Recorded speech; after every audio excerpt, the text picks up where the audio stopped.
2 Samuel 15. Absalom's conspiracy. In the course of time, Absalom provided himself with a chariot and horses and with 50 men to run ahead of him. He would get up early and stand by the side of the road leading to the city gate. Whenever anyone came with a complaint to be placed before the king for a decision, Absalom would call out to him, "What town are you from?" He would answer, "Your servant is from one of the tribes of Israel." Then Absalom would say to him, "Look, your claims are valid and proper, and there is no representative of the king to hear you." And Absalom would add, If only I were appointed judge in the land, then everyone who has a complaint or a case could come to me, and I would see that they receive justice." Also, whenever anyone approached him to bow down before him, Absalom would reach out his hand, take hold of him, and kiss him. Absalom behaved in this way toward all the Israelites who came to the king asking for justice. And so he stole the hearts of the people of Israel. At the end of 4 years, Absalom said to the king, "Let me go to Hebron and fulfill a vow I made to the Lord.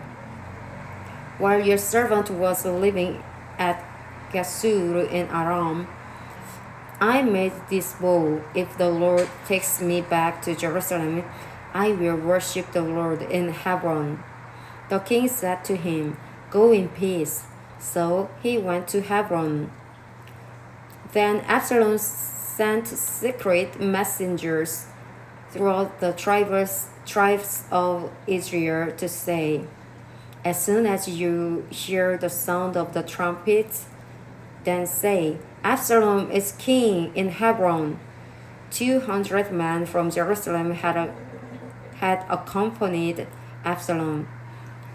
They had been invited as guests and went quite innocently, knowing nothing about the matter. While Absalom was offering sacrifices, he also sent for Ahithophel, the Gilonite, David's counselor, to come from Gilboa, his hometown, and so the conspiracy gained strength, and Absalom's following kept on increasing. David flees. A messenger came and told David, "The hearts of the people of Israel are with Absalom." Then David said to all of his officials who were with him in Jerusalem, "Come, we must flee, or none of us will escape from Absalom. We must leave immediately, or he will move quickly to overtake us and bring ruin on us, and put the city to the sword." The king's officials answered him, "Your servants are ready to do whatever our lord the king chooses." The king set out with his entire household following him, but he left 10 concubines to take care of the palace. So the king set out with all the people following him, and they halted at the edge of the city.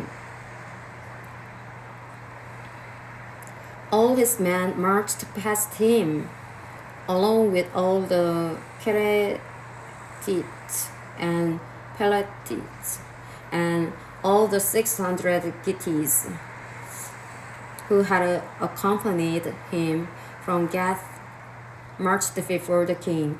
The king said to Ittai the Gittite, "Why should you come along with us?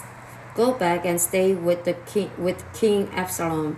You're a foreigner, an exile from your homeland. You came only yesterday. And today shall I make your wonder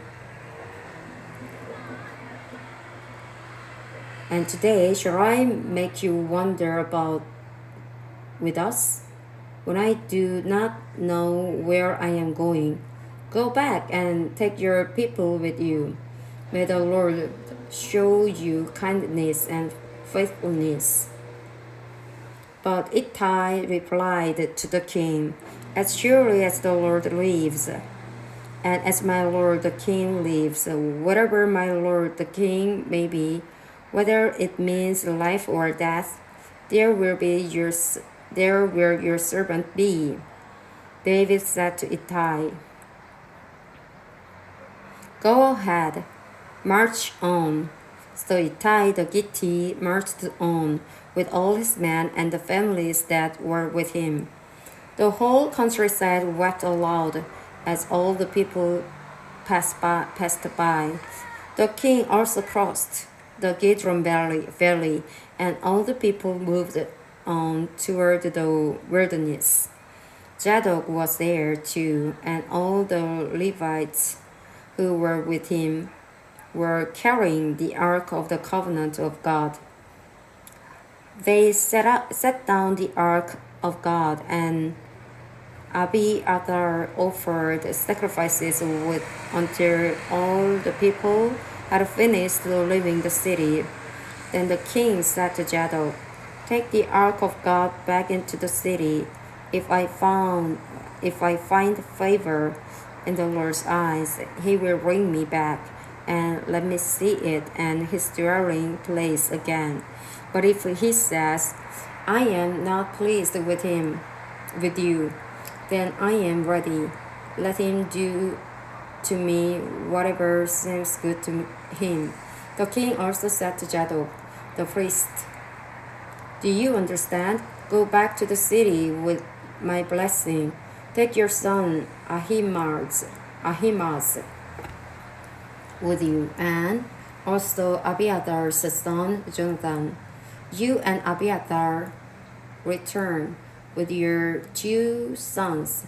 I will wait at the fords in the wilderness until word comes from you to inform me. So Zadok and Abiathar took the ark of God back to Jerusalem and stayed there. But David continued up the mountain of Olives, weeping as he went. His head was covered and he was barefoot. All the people with him covered their heads too, and were weeping as they went up. Now David had been told, Ahithophel is among the conspirators with Absalom. So David prayed, Lord, turn Ahithophel's counsel into foolishness. When David arrived at the summit where people used to worship God, Hushai the Archite was there to meet him, his robe torn and dust on his head. David said to him, If you go with me, you will be a burden to me.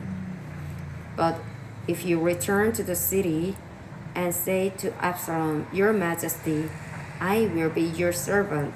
I was your father's servant in the past, but now I will be your servant.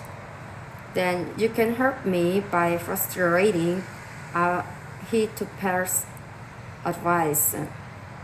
Won't the priests Zadok and Abiathar be there with you? Tell them anything you hear in King's palace. Their 2 sons, Ahimaaz, son of Zadok, and Jonathan, son of Abiathar, are there with them. Send them to me with anything you hear. So Hushai, David's confidant, arrived at Jerusalem as Absalom was entering the city.